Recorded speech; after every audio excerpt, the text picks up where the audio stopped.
Spiritual Tips for Meditators. Part 1. By Luangpor Teean. The Path of Mindfulness. Now I am going to teach you the way to meditate. Please relax and feel comfortable, because what I am going to teach you is based on something you already have in your mind. The teaching that I am going to instruct you in is based on something which is real and genuine, the truth. And the truth cannot be deceived. It cannot be deceived by neither the master nor the students. The master cannot deceive the student and the student cannot deceive the master, once either of them has realized or understands the truth. This is a technique that can be understood by everybody. All of us have mind and body. We also have mindfulness. Mindfulness is a quality of mind that we can cultivate and develop, but it is already in our minds. Once we are mindful or once we are awakened to mindfulness, all of us are the same, but if we do not have mindfulness or if we are not mindful, we are different. Meditating, especially developing mindfulness, does not require special time designated specifically for this technique. It can be practiced all the time in our daily lives. It does not demand special time, mainly because mindfulness is already in our minds. It can be developed through our daily activities. If we practice properly, we will feel that our lives are normal. We cannot practice for others but have to practice for ourselves. We cannot learn from others but have to learn from direct experience. We have to learn by realizing the truth in our minds. The meditation cannot be achieved from memorizing texts or reading books. We have to experience the reality in ourselves. For example, when we think, we have to see, observe, and experience the reality of thoughts, how they arise and how they fade away. These can be learned through direct experience, not through reading books or memorizing texts. What I am trying to convey is what I have realized from direct experience, not from analytical thoughts or knowledge of texts. This realization is based on direct experience that everybody can achieve or realize for himself. When we practice on what we already have. We have body and mind. We practice by using our body as an object, our body's movement. When our body moves, when our hand moves, we should just be aware. The hand is real, the body is real, and our awareness of them is real and can be cultivated. The more we practice, the more awareness we accumulate. This way of practicing asks us to accumulate awareness, until it becomes the dominant quality of our minds. Once everybody has total awareness, everybody will be the same in the sense that their lives are normal. But if we do not have awareness, we behave differently out of hatred, greed, and delusion, which disrupts our lives so that we contradict each other, preventing harmony and creating disunity. So, the point is how to cultivate awareness. The key to Buddhist meditation is cultivating awareness, and I am going to instruct you how. Once we understand and practice by ourselves, we will know ourselves better and live our lives properly. Now I will demonstrate. Everybody, please place your palms on your thighs, sit comfortably, and open your eyes. First turn your right hand onto its edge from your thigh, raise it to the height of your chest, and move it to your abdomen. Turn your left hand from your thigh, raise it to height of your chest, and move it to your abdomen. Move your right hand to your chest, move it out, lower it to your thigh, and turn it down. Raise your left hand to your chest, turn it out, lower it, and turn it down. Again. Please try to be aware of every movement, aware, not focused.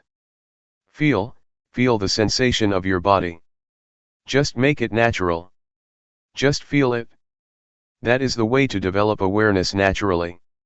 Sometimes thoughts will sneak into our minds, just open yourself up to them but don't follow them.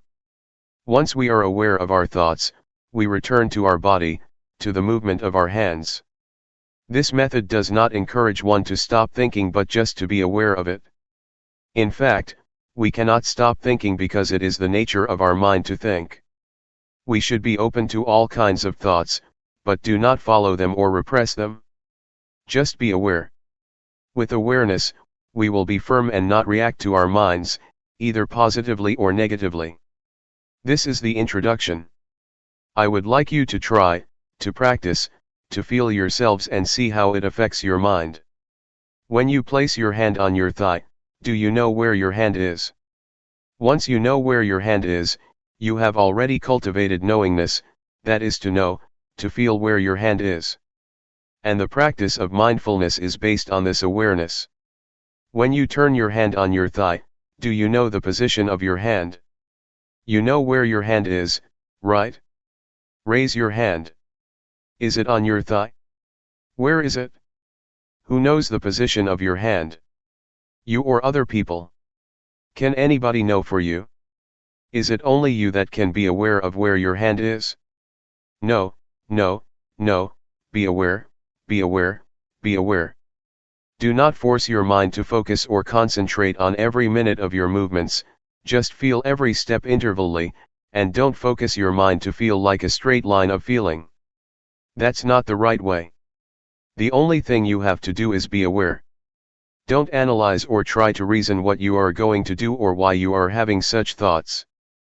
Don't analyze or rationalize any of your thoughts. Do not make judgments, whether this thought is good or not, just be open to it, be aware of it, with no blame, no repression, and no stopping, just be receptive to the thoughts. This will enable awareness to develop quickly. Keep practicing, keep doing, and keep being aware of your body's movement. It does not need to be the movement of your hand, but can be the movement of your breath. When you breathe in and breathe out, these are also your body's movements. When you walk, try to be aware of your walk, be aware of whatever your movement is. Be aware of every position, and whatever you do try to be aware of only one posture. When you walk, just be aware of your walking, do not be aware of your breath. But if you want to be aware of your breath, that's okay as long as you choose only one object. Do not use too many objects or they will confuse you. The point is that whatever thoughts arise, just be aware, and come back to your body's movement. Do not be caught up in your thinking process or your thoughts. If you feel tired or tense after sitting for a long time, change your posture. While you change your posture, please be mindful, don't change it hastily out of impulse or out of unmindfulness. During your walking meditation, you can either fold your arms across your chest or clasp your hands behind your back.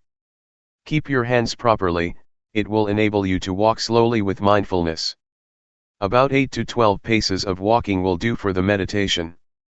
Do not walk for too long a length or your mind will be easily distracted.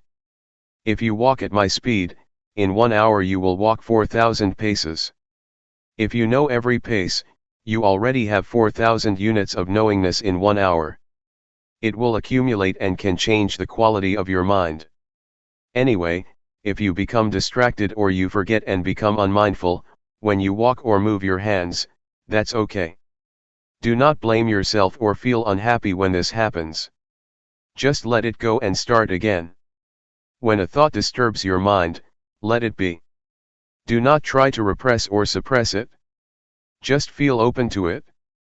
It will fade away automatically. This is the nature of the mind that we can realize through meditation. Now, let's try to experience it ourselves. After practicing for an hour, you may come back and we will have a question and answer session for 30 minutes. How was your practice? When you felt distracted or caught up in your mind, did you see the difference between them? Did you realize when you were caught up in your thoughts? Did you see the difference when you came back to your body's movement, or became aware of the movement of your hands or walking? Once you did that, did you see that the thoughts just ceased or passed away? When you are caught up in your thoughts or overwhelmed by emotions, you may forget to move your hand, or you may move it but have no full awareness of your body. That's okay, but try to return to your hand's movement or to your walk. Once you are aware of your body's movement, you are already a practitioner. A Dhamma practitioner develops awareness. This is the only duty of the practitioner. The same goes for feeling. If you feel tense, physical pain, or tired, do not be overwhelmed by the unpleasant feelings. Just come back to your body's movement or just be aware and see the painful feelings. In other words, don't become lost, caught up in or overwhelmed by these unpleasant feelings, but be aware. Awareness will enable your mind and your life to go ahead without being interrupted by thoughts or feelings or any kind of disturbance. Thoughts will arise, feelings will disturb you, but if you have total awareness, you can go ahead without being stopped or blocked by these hindrances. You will go ahead, go straight ahead. For beginners, just cultivating awareness is enough. Do not try to achieve or gain anything. Do not expect any realization, any insight, or wisdom from the practice. Just awareness is enough for you at the present stage, and it will enable you to go ahead without any problems or difficulties. For the beginners, you may not sit longer if you wish, and the awareness may develop slowly, not smoothly. That's okay. Just try to keep practicing, and this will enable mindfulness or awareness to develop. Do not feel bad when you feel you are caught up in your thoughts, or in pleasant or unpleasant feelings, or you become forgetful of the practice. That's okay. Do not blame yourself. Do not feel depressed. Just come back to the practice, come back to be aware of your body's movement. When you keep practice, you keep accumulating awareness. You will begin to see, to realize, the nature of your mind. You will see that thought are one thing and mindfulness is another. The thoughts or feelings are not you, not yours, not me, nor mine. Previously, you may have thought that the thoughts are your thoughts, but in fact, they are not your thoughts. The thoughts are just there, but they are not yours. And this you can see, because of mindfulness. Mindfulness will separate you from the thought, so you can observe the thought without being identified with it, or take it to be you or yours. In the sutra, the Buddha advises us to contemplate, to be aware of body, feelings, and mind or the thoughts. These three aspects, body, feeling, and thoughts, are already with us, they are not something outside of us. We can use them for our spiritual well-being. In the past, when we wanted to stand up, we stood up instantly out of habit. But if we practice and develop mindfulness, before standing up, we will be aware of the desire to stand up. Thus we will stand up mindfully. We can apply this approach or this attitude to whatever activity we do, and our lives will be on the path to mindfulness. Meditation's priority is to develop awareness first. It is the crucial factor that needs to be developed during the practice. This is important because we are already good at analytical thinking. But we have to practice another quality of the mind, awareness. It will lead us to a realization through direct experience, that cannot be achieved through thoughts or the analytical mind. Any questions?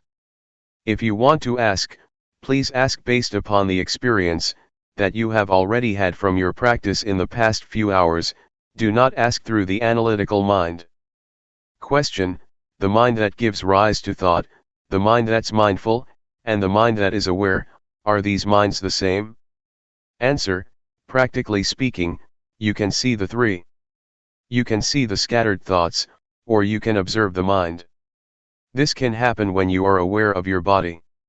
When you are aware of your body and a thought arises, your mindfulness will come and watch and be aware of your thoughts. You can see the difference, differentiate between your thoughts and mindfulness or awareness. Without being aware of your body's movement first, it is difficult to see the difference between your thoughts and your mind.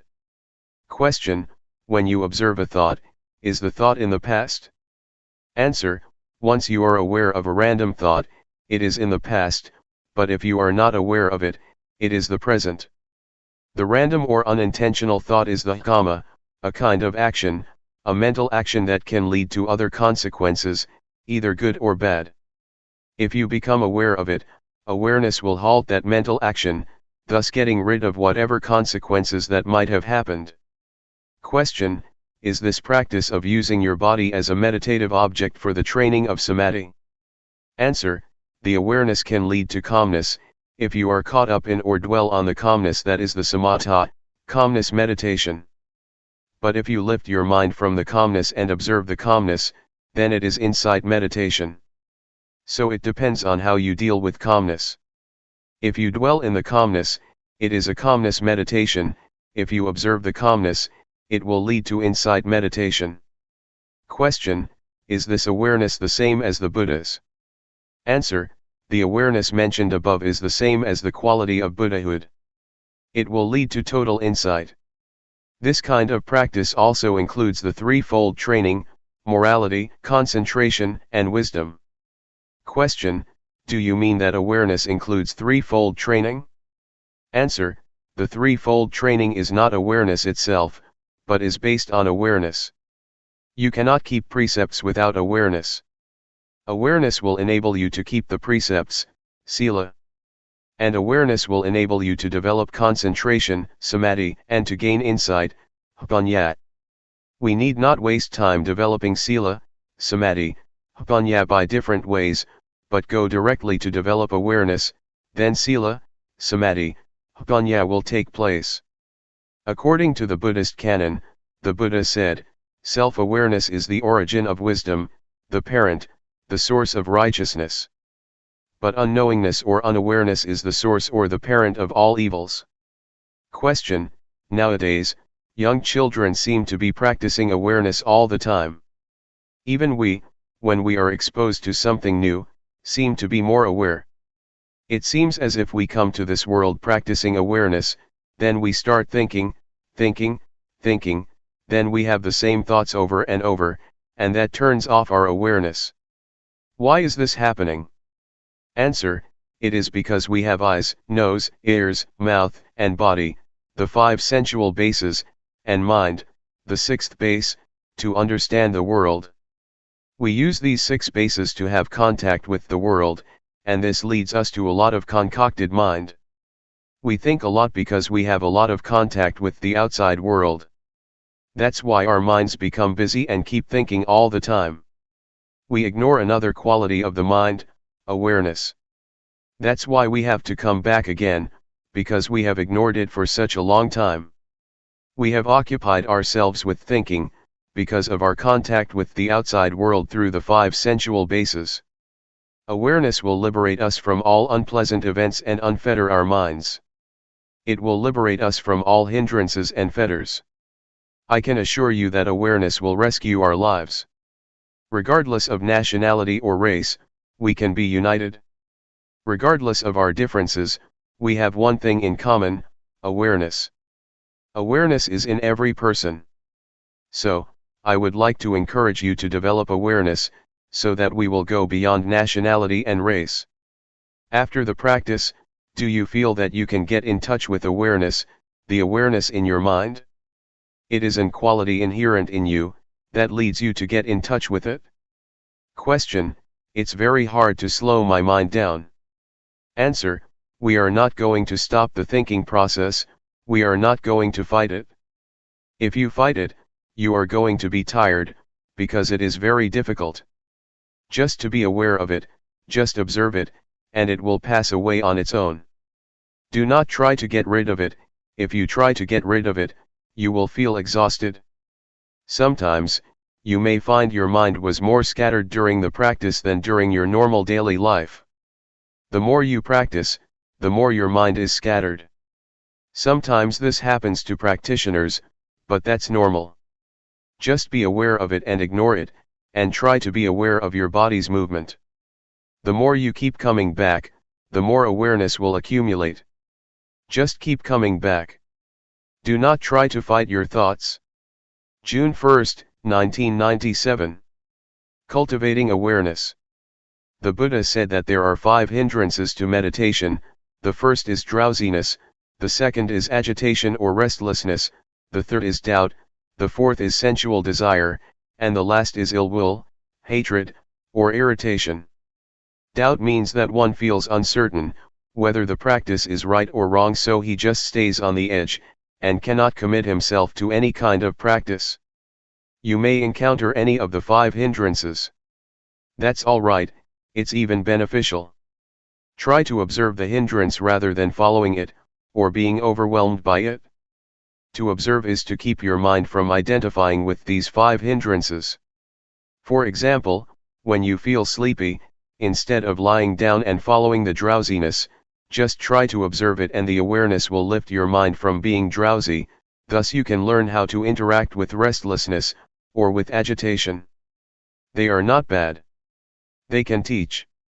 Yet, there are people who, with total awareness in their minds, can go straight through their practice without being caught up in, or dwelling on the 5 hindrances.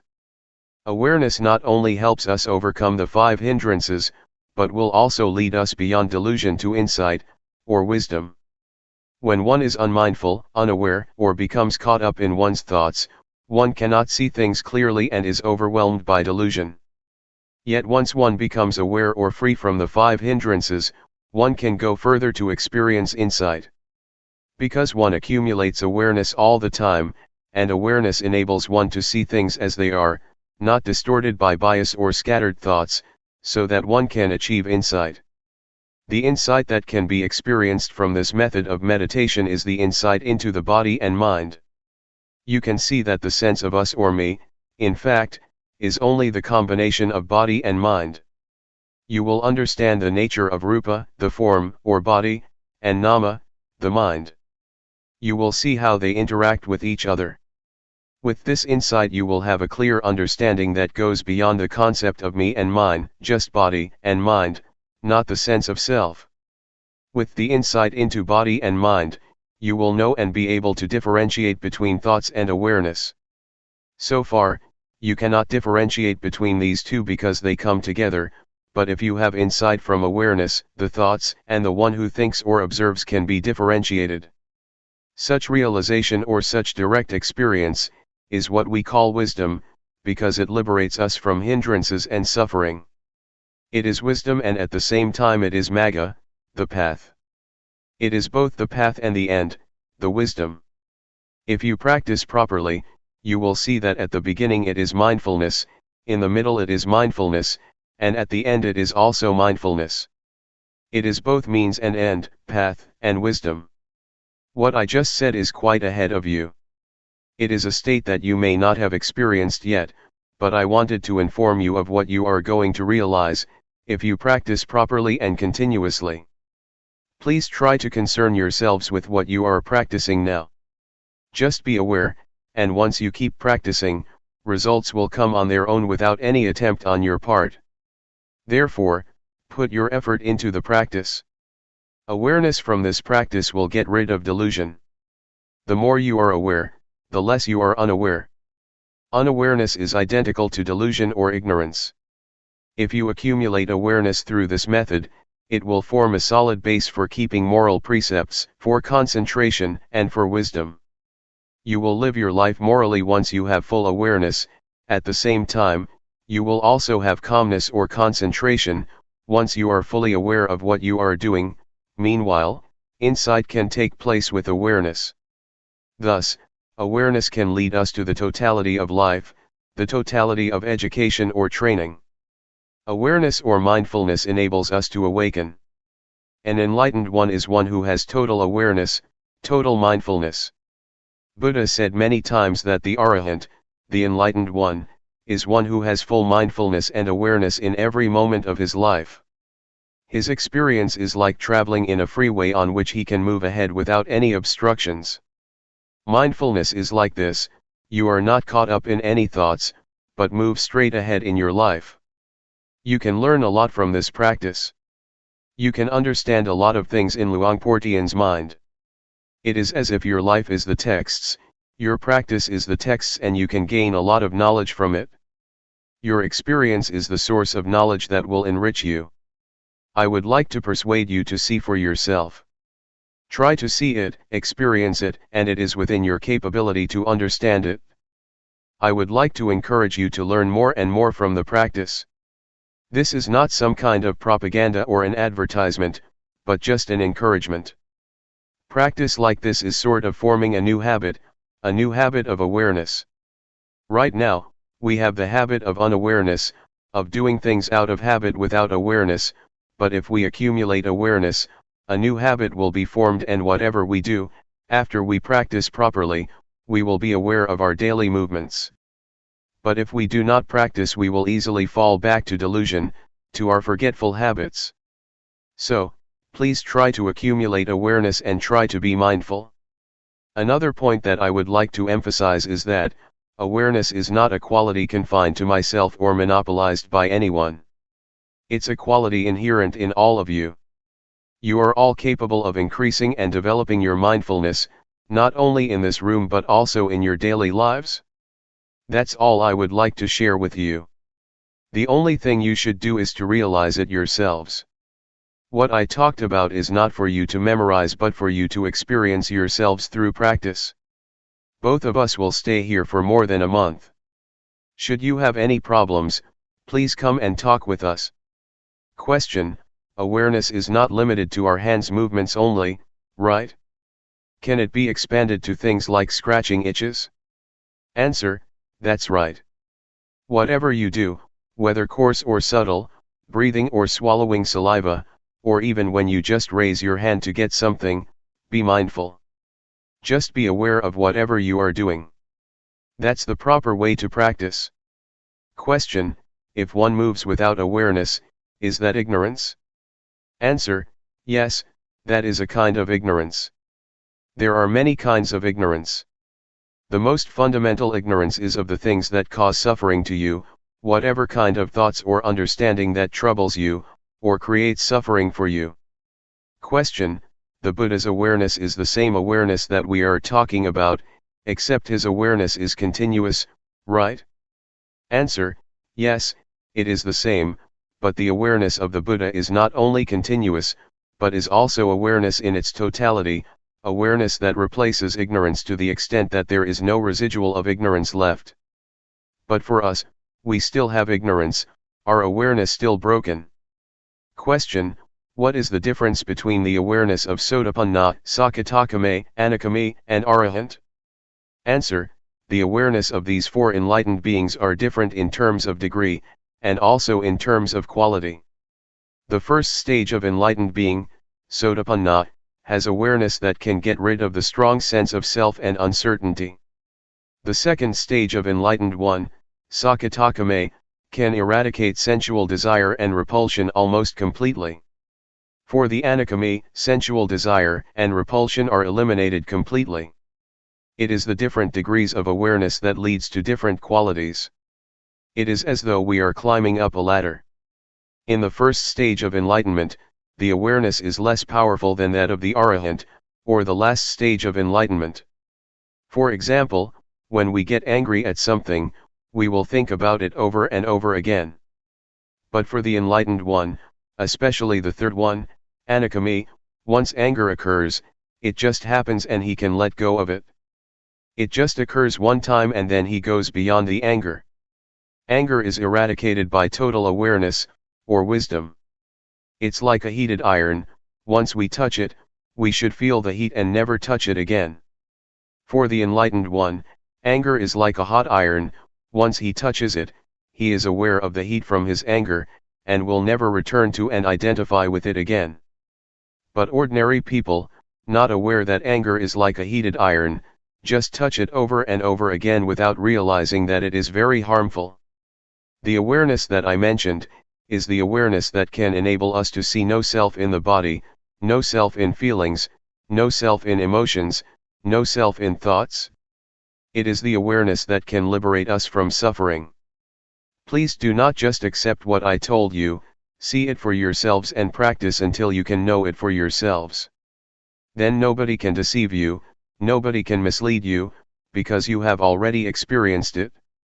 What we should do is pay respect to the Dhamma, the highest refuge. You should not pay highest respect to me or to anybody else, but to the Dhamma that is already in everybody. Please pay respect to the Dhamma in ourselves. Be aware at every moment.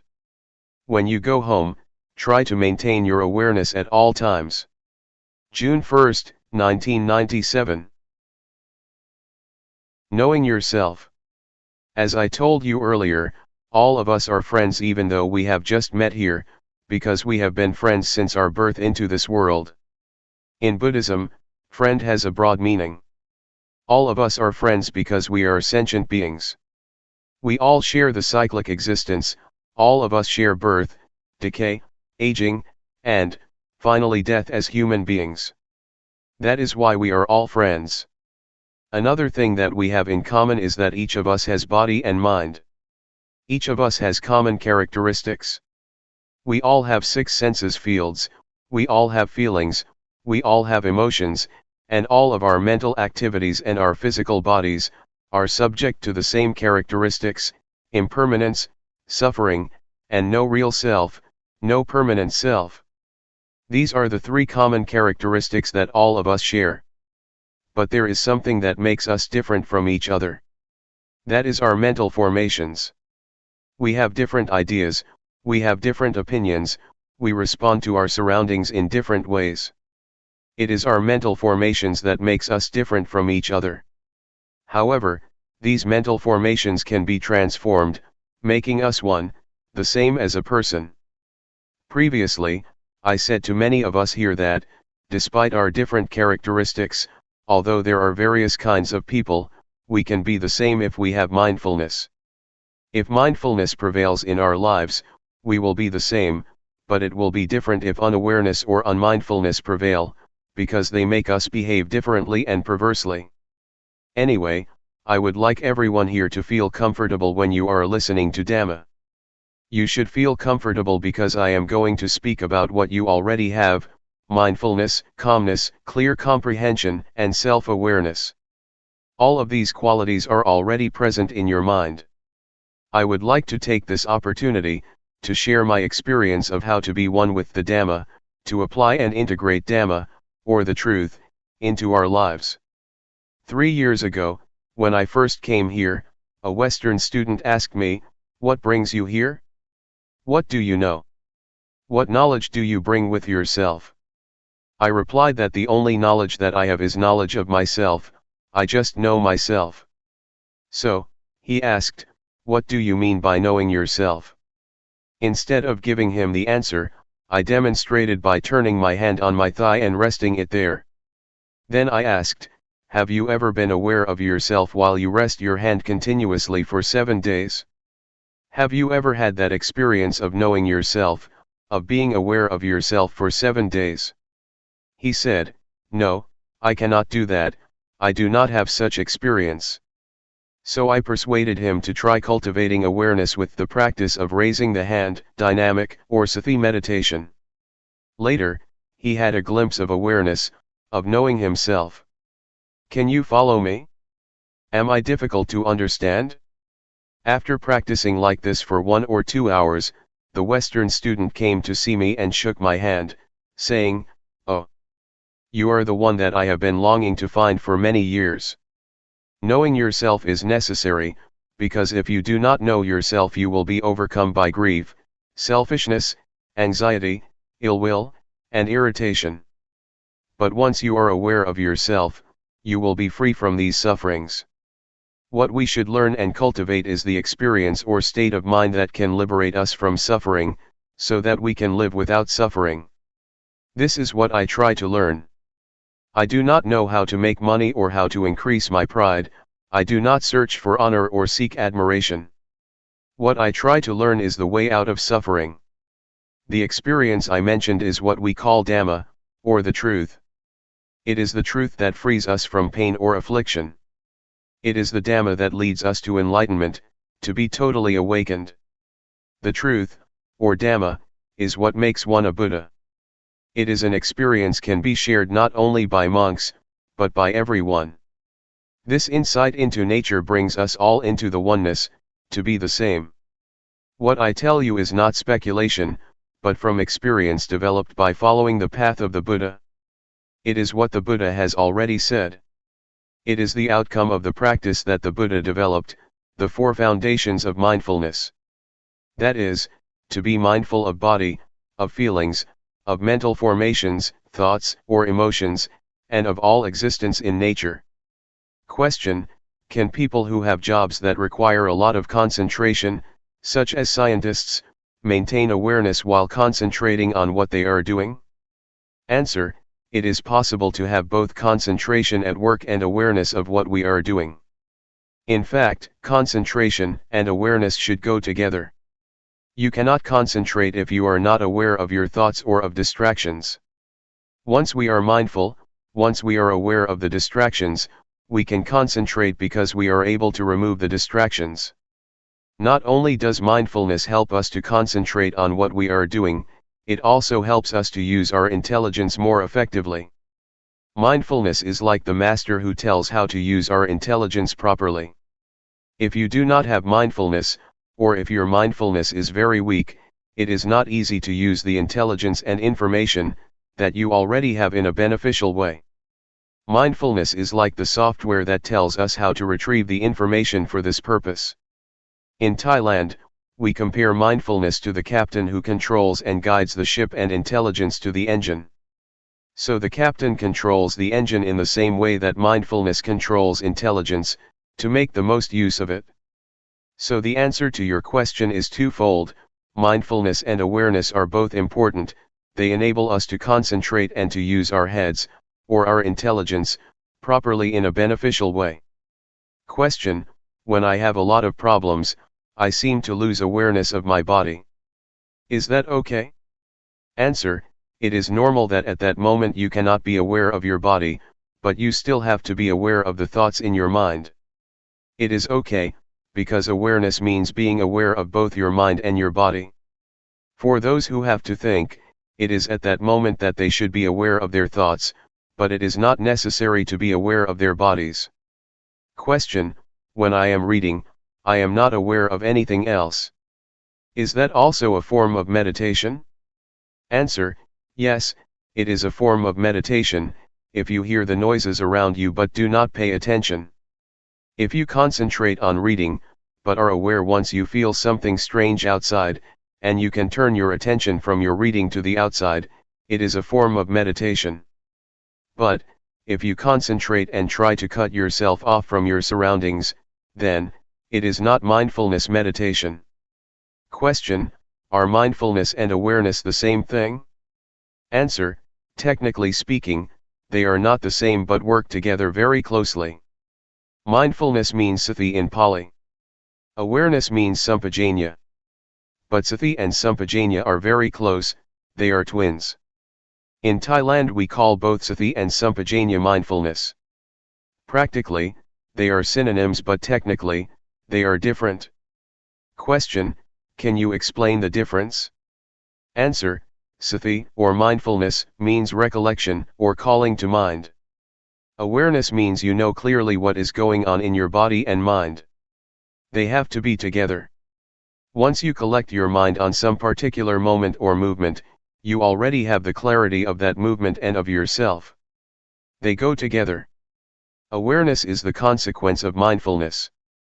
Mindfulness and awareness are the crown, or the peak, of all Dhamma, or all teachings. If we are mindful, if we are aware of ourselves, it is not possible for us to break morality, or sila. Once we are mindful, we are free from distraction, and concentration arises. This is samadhi. With awareness, our minds become clear. With such clarity, insight will arise. This is Panyat. These three are the totality of Buddhist teaching. We call it the threefold training: training in higher morality, in higher concentration, and in higher wisdom. That is why mindfulness and awareness are called the crown of the Buddha's teachings. It is the teaching as a whole. With mindfulness and awareness, samatha and vipassana are possible. Samatha means calmness meditation, vipassana means insight meditation. These two types of meditation are possible with mindfulness and awareness. Question: the atmosphere was so dynamic, going from one thing to another, acquiring one thing and then another. It is desire, get, achieve, I had to leave. I found I was more centered when I reached home than I was at the monastery. Yet, the monastery is based on experience and wisdom, and it is this atmosphere the Buddha wants. I cannot explain why this is valid. I came 2 years ago to Chuangyen. There was the lake and the little pagoda but no statues, and today I come here and find size and quantity. I find a disturbance that was not here before. I am having a hard time placing myself in a peaceful relation to these. Can you comment on this? Answer: there are 4 aspects of Buddhism. The first is the teaching or state of mind that can be realized through the practice. Second is the tradition, customs, conventions, or rituals. Third is the material aspects, like buildings, temples, halls. The fourth aspect is the personnel, monks, nuns, laypersons. I try to emphasize the first aspect of Buddhism, that is the teaching or the experience that can be realized through the teaching.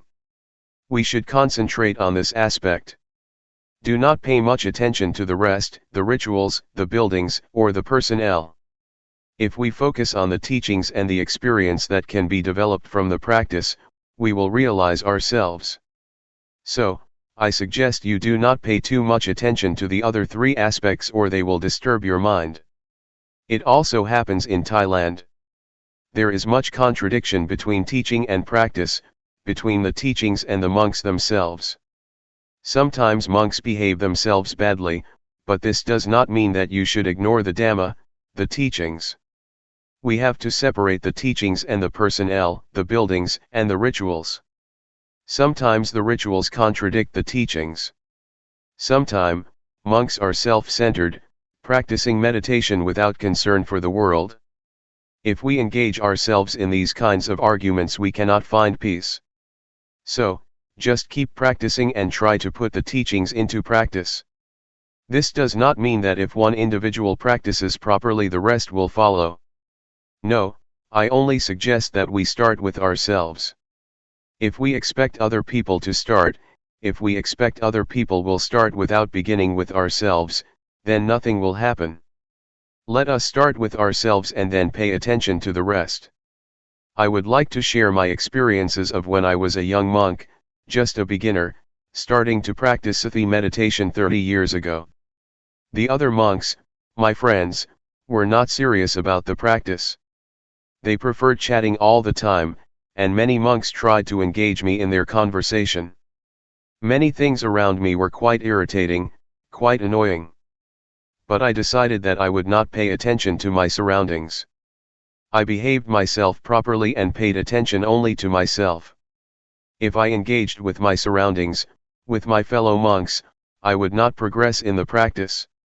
So I just tried to concentrate on myself and ignore whatever was happening in the monastery. I started with myself first to make progress. But the most important hindrance is internal disturbances, not external ones.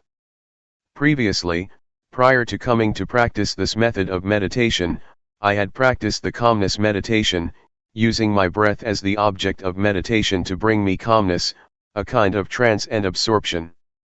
But when I started practicing Sati meditation 30 years ago, I doubted this method because it never gave me calmness. I was not sure whether I should pursue this method or not. There was a kind of irritation, annoyance, and uncertainty in my mind, which kept me from practicing Sati meditation earnestly, and this hindrance was more serious than any external annoyances. But once I made up my mind that I would practice Sati meditation without questioning, without reasoning, just experiencing directly with mindfulness, I felt that progress in the meditation had been made. So I would like to suggest you be aware of and concerned with the internal hindrances, that are more irritating than any external disturbances. To practice meditation, we have to be prepared to face a lot of problems. Before Buddha became enlightened, there were a lot of devils, or Maras. Mara is the deity which tries to subvert or undermine enlightenment. The army of Mara tried to disturb Buddha, to persuade him to stop practicing, even threatening the Buddha. A lot of warriors, a lot of Maras, came to try to overcome the Buddha. But with the strong determination, with the earnest attempt and strong will of the Buddha, he overcame the army of the Mara. So, I would like to encourage you to be prepared, to be determined to overcome all obstacles that you might face during the practice. Question: you talked about the internal disturbances. Could you tell the nature of them and how to control them? Can we be without any thoughts for a minute or even a second? Thoughts are what cause internal disturbances. How can you control them? Answer: try to be mindful, try to be alert and awake, don't follow or be carried away by our internal disturbances. For example, if you feel sleepy or drowsy, do not follow the drowsiness or be carried away by drowsiness. Stand up or rinse your face with water or try to be skillful. Create or invent a method that will enable you to be alert and awake. For instance, when you are sleepy, visualize the illumination of the sky, picturing a radiant sky. This will enable you to awake from drowsiness. Drowsiness is the first hindrance, or nivarana in Pali. Nivarana means hindrances that keep you from progressing in the path of enlightenment. Besides drowsiness, there are also irritation, restlessness, sensual desire, and ill will. These are the 5 hindrances that disturb you, and you should be prepared to deal with them. But first of all, you should realize that you are able to put an end to the hindrances. They will not haunt you permanently. With this hope, you can encourage yourself to not to fall under their control. These unwholesome qualities can be transformed. Irritation, drowsiness, restlessness, and annoyance can be transformed by mindfulness. Drowsiness can be transformed into awakening, laziness can be transformed into diligence, irritation can be transformed into peace. It is in our capacity to do that. But if you are skillful and learn how to encounter these unwholesome qualities with mindfulness, you will realize that all of these disturbing qualities can bring us wisdom. They can be our teachers. Drowsiness can teach us to be more intelligent. Irritation can teach us to be wiser. These can be accomplished by cultivating mindfulness. Do you want to try? Tomorrow we will start a 7-day retreat. I will take care of you if you would like to try, and I will not mislead you. I assure you that I will lead you down the right path. Question: why do you call it Sati meditation? It is supposed to be very calm and quiet. Answer: there are 2 kinds of meditation. Calmness meditation is one, but there is another kind of meditation that asks us to pay attention to awareness. What I teach is to encourage one to pay attention to awareness of the body's movements, taking bodily movement as the object of meditation to train one to be mindful. To pay attention or be aware of whatever movement you are making, whether you are standing or walking, pay attention. You are mindful of that present movement, it is the object of meditation. It is called Sati meditation, because it uses the body's movement as the object of meditation. It is called Sati because we do not sit in stillness, but create bodily postures as the object of meditation. Driving can be a form of meditation. Reading is also a form of meditation if you read properly. Sewing is too, as when I try to sew my robe for 9 days. Meditation is to pay attention to one thing with full awareness. Meditation is not necessarily closing your eyes and crossing your legs. Question: you said mental awareness of bodily motions was important. What if you are aware of something around you? Answer: in this practice, we are aware of our body's movement. This is the main posture, the main activity. But we are also ready to be aware of other things, either in our minds or outside in our surroundings. For example, when I am practicing, if a friend comes to ask for a needle to sew his clothes, I am ready to give him the needle while still keeping with the practice without talking to him. I just stand up and find the needle for him. After giving him the needle, I return to my practice. It means that I am ready to respond or to be aware of anything that occurs to me internally or externally. I do not cut myself off from my surroundings but am ready to hear the noises. If there is nothing special, I just pay attention to my bodily movement. Question: you are also a social worker. Do you teach Sati meditation to the people you serve, and how effective is it in helping them? Answer: I teach many who are receptive to my teachings, but there are still a lot who do not practice what I try to teach, because they are busy, occupied with their careers. Most of them are busy farmers with no opportunity to practice. I myself have to preserve the forest by my temple, keeping the illegal loggers away. Sometimes I try to teach them meditation too, but it is not easy. Drug addiction is also a problem in my village. I try to recruit the young villagers who are addicted to drugs to enter the monkhood, and train them for a month. They are okay when they are monks, but when they disrobe they become addicted again. I do not know how to help them. Thai villages are transforming. A lot of modern illnesses and problems are arising on the village level. Not only poverty, which is the last problem. The new problems are drugs, divorce, the breakdown of the family and the rise of single-parent families. These kinds of problems are spreading even in the villages. Our village is quite remote but still has such problems. Now, only the old and the children are in the villages. The young people, both men and women, have gone to the city. The village is going to break down. Community life is breaking down. I hope that America will be the center of Buddhism in the future. Is that too optimistic? But it is possible, because the American people are intelligent and earnest in their practice of Buddhism. Question: can Luangpor elaborate more? Why will America be the center of Buddhism in the future? Answer: American people are intelligent. They also take meditation seriously compared to the villagers. For example, in my area, the villagers have to go out to the fields really early in the morning, cutting the sugar cane, so they have no time to visit the temple. They are busy all the time. But here, many of you live far away but can still spare the time to come here to practice meditation, while my villagers living next door to the temple have never showed up. June 8, 1997. Realizing the true nature. This is a good opportunity for all of us here, to practice in order to understand and realize the true nature of ourselves, and the true nature of reality. There are a lot of people that cannot spare the time to practice here, but all of us here are committed to the practice.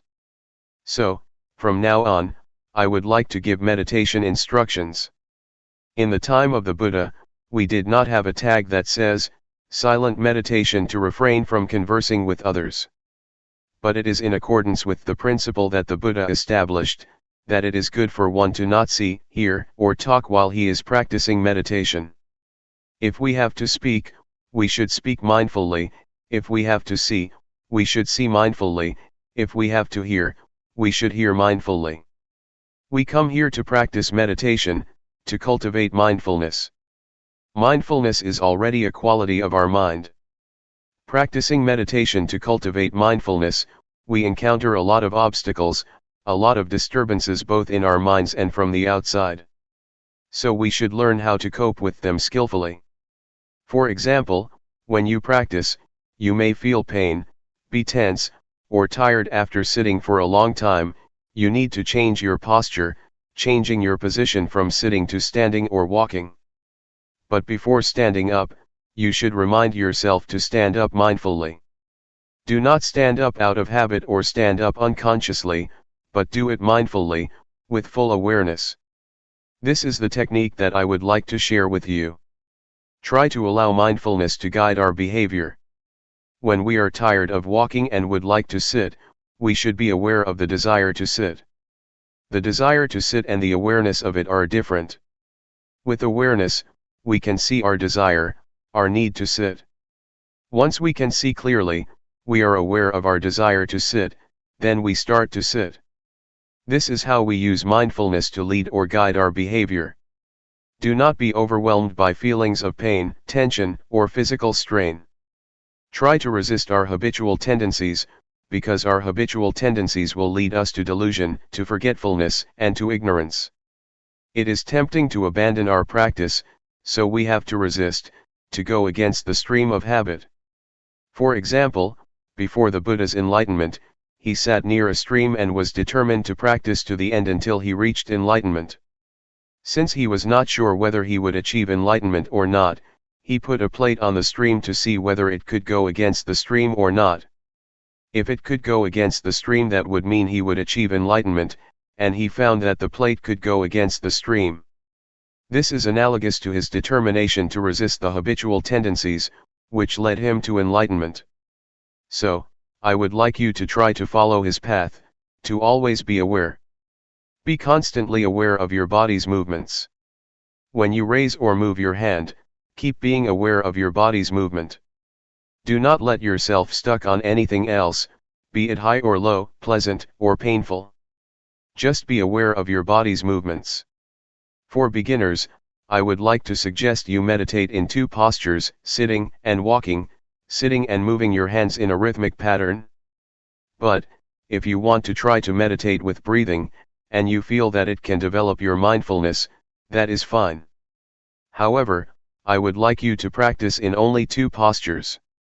Try not to use the lying posture because it is not good for mindfulness. Also, in daily life, keep practicing mindfulness when you are changing your posture. For example, when you go to the dining hall or to the toilet, be mindful in every posture, in every movement you make, whether it be in this room or outside. Avoid judging whether this is right or wrong, or keeping asking yourself, am I doing this correctly? Try to avoid the sense of right or wrong. Keep practicing, simply practice.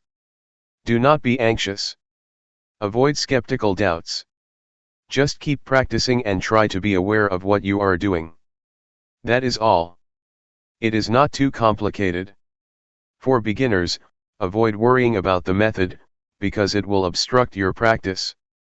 Just go ahead and practice and you will learn from your experiences. Otherwise, you will keep questioning yourselves and halt your practice. If you have questions, feel unsure, or feel doubt about the practice, come to see me. Do not ask other people. Do not worry about right or wrong, do not keep asking yourself whether you are practicing right or wrong. Your direct experience will tell you. The truth will reveal itself. When you practice, you become aware of mind and body. The insight into your mind and body, the insight into the nature of mind and body, will tell you without your asking yourself whether this is right or wrong. Let the direct experience tell you. Question: what is awareness? Answer: awareness is to be aware of the sensations of the body, to be aware of what you are doing at the present moment, whether it be eating, or some particular meditation object that you choose, such as breathing. If you choose breathing as the object of meditation, you become aware of that. That is the awareness that I mentioned. Just be aware of the whole process, not the details. Place your hand on your thigh. Are you aware of it? Right hand up. Are you aware? Just be aware that your hand is on your thigh, that is okay. Then, raise it up and move it to your abdomen. Turn up your left hand. Be aware. Raise it up and move it to your abdomen. Move your right hand to your chest. Turn it out and lower it to your thigh, and turn it down. Raise your left hand to your chest, turn it out, lower it, turn it down. Again. Are you really aware of the movement of your hand? Do you just think that you are aware, or do you really experience the awareness? Now, pay attention to your breathing. Inhale, exhale. Can you feel the sensation at the tip of your nose or at your abdomen? Question: can one observe the tip of his nose and abdomen at the same time? Answer: you have to choose. How is your awareness? It does not matter what object you are going to be aware of. You can move or shake your fingers and use them as the object of your awareness. It is the same awareness. You can apply it to other positions or other postures. Try whatever gives you clear awareness. Sometimes you may feel doubts, and the awareness is not clear after practicing for a length of time. You may need to change your posture, to raise your hand, to touch your body, or to breathe, changing your object of meditation to breathing. Just be aware when you are changing your posture, so you feel the new sensation. But this is only temporary. Afterward, you will resume your main posture, sitting or walking. After repeating it, you may feel drowsy because of the repetition. You become sleepy. You need to change and then resume the main posture. It is a technique to awaken yourself so that you can have clear awareness. Awareness becomes clearer and clearer with your alertness. It is enjoyable if you try to use variations, try to initiate, invent, or apply many things to yourselves to solve your problems. You will enjoy this and be at ease. Easy. My master sometimes changed to the posture of paying respect to be alert, to awaken himself. As for walking meditation, try to either fold your arms across your chest or clasp your hands behind your back, and walk not too slowly and not too quickly, about 8 to 12 steps. Do not gaze too far. Do not lower your head too much. Just stare at the floor about 2 meters from your feet. If you gaze too far, you will be distracted, but if you lower your head too much, you will feel tense. Feel free to choose any posture you like, but try to spend a length of time with the posture you choose. Do not keep on moving or changing all the time. When you feel tired with a posture, do not change it suddenly. Try to delay, to go beyond the time limit, try to go a little bit further. If you feel tired and you change postures right away, that is not good. Try to go further to strengthen your will, your mind, your determination, and your body. When you move your hand, keep your eyes open. Do not close them. You may feel sleepy if you close your eyes. I do not have a problem when I practice with closed eyes because I do not feel drowsy. The first hindrance is sleepiness or drowsiness, and you may be stuck in the calmness. You will feel attached to the calmness from meditation, and it will give you nothing but calmness, no insight, no clarity of mind. So do not become stuck in the calmness. When you repeat your practice and do not have many distractions, it is easy to be calm and then become attached to it, and then stuck in it. Feel relaxed when you walk or raise your hand. Do not be tense or try to achieve anything, otherwise you will become tense or worried whether the practice is right or wrong. You will be distracted. Just feel relaxed and do it with ease. If you feel relaxed, you can overcome a lot of difficulties. In Thai, there is a saying that says, "Face the tiger with a calm and cool mind." So do not take it seriously, do not try to get it right. It is okay if your mind wanders or is carried away. That is okay. Start again. There was a story of a Zen monk. A woman was pregnant out of wedlock and her parents asked her who the father of the baby was. The lady, since she did not want to disclose the identity of the baby's father, said that a Zen monk in the local temple was the father. So the parents went to the temple and cursed him. The monk just replied, "Is that so?" He never replied more than that. Later, the baby was born. The parents took the baby to him since he had to be responsible for the baby. The monk just said, "Is that so?" He never complained or denied the accusation. He just took care of the child. But later on, the lady felt guilty that she had caused a lot of trouble for the monk, so she confessed to her parents who the real father of the baby was. The parents felt bad that they had treated the monk very badly.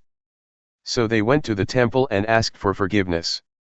But the Zen monk just replied, "Is that so?" This is a stable mind. The mind that keeps constant never changes.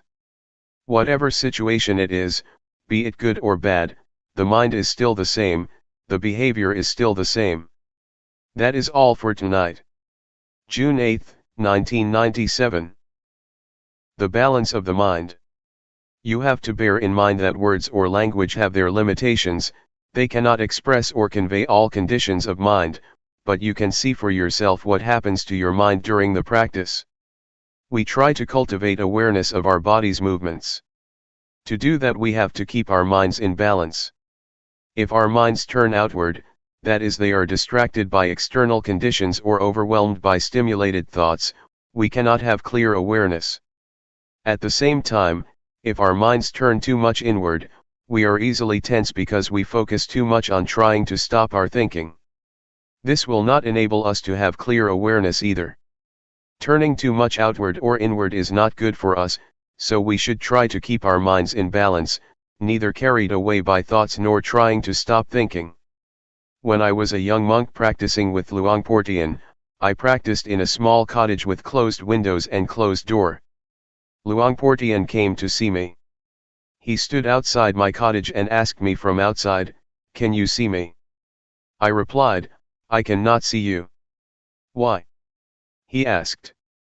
"Because I am in the cottage and you are outside," I replied. Luangpor Teean then asked, "How can you see me?" I replied, "I have to open the door so that I can see you." So, Luangpor Teean asked me to open the door. When I opened the door, he asked me to stand at the threshold and then asked me, "Can you see me?" I said, "Yes." "So, you can see outside of your cottage?" "Yes," I replied. He asked, "Can you see inside your cottage?" I said, "Yes." So, Luangpor Teean emphasized, you should practice like this, that you can see both outside and inside, not to practice with the closed mind that you cannot see anything but inside yourself. This is not a good practice. You should practice with a mind that can see outside and inside. This is what he taught me. Luangpor Teean's instruction will be fruitful if we do not only reflect it, but try to follow or bring it into practice. If we just speculate on he taught, it is useless. We have to bring it into practice and see for ourselves how it works. The point that Luangpor Teean emphasized is to keep our mind in the middle, not too much outward nor too much inward. The only way to do that is to feel, to stay on the basis of awareness. In order to have clear awareness, we have to keep our minds in balance, neither falling into distractions nor forcing our minds to concentrate, or putting much focus on any one point of the body. To be aware is to see, to notice the heat, to notice the cold, to notice pleasure, to notice pain, to be aware when our minds become high, and also to be aware when our minds become low, not to fall or be overwhelmed by each opposite of our mental states. Just let go of high and low, heat and cold, keep your mind unaffected by them. This is the middle way. This is the path that the Buddha described, the middle way. Those who force the mind to concentrate on the body's movement, or try to stop thinking, are what he described as trying to turn inward. That is, trying to stop thinking, or trying to force the mind to focus on a particular point of the body's movement. It is easy to get physical problems doing that. You may find it difficult to breathe or feel your chest tense. In this situation, it will be more fruitful to turn our minds outward, to our surroundings. For example, for anyone who has such symptoms, or is tense because of an overly inward-oriented mind, I would try to persuade that person to notice his or her surroundings. That is to turn their minds outward so that it will be in balance. In this case, outward orientation or outward attention is useful. It is not bad all the time. It can be useful, if we are to solve the problems of balancing our minds. A few years ago, there was a case in Thailand where a villager, who was very earnest in the practice, took his practice very seriously to the point of where his hands became so stiff, he could not move them. He did not show up for the morning chanting session, which started around 4 o'clock, and I did not see him in the dining hall at breakfast time either. I wanted to see what happened, so I went to see him at his cottage after breakfast, and found him sitting with his hands stuck to his abdomen. Once he saw me, he asked for my help. He said that his hands had been stuck like that since 3 o'clock in the morning, and that it had already been 6 hours since he could not move. He said he asked for help, gave blessings to the sentient beings, but it did not help. I know that his mind was turned too far inward. So, I tried to speak with him to push his mind outward, to involve him in outward conversation. I had a conversation with him in order to let his mind out of that situation. I asked him, "How many children do you have?" He replied, 3. So I asked, "Do you miss your children?" He said, "Yes."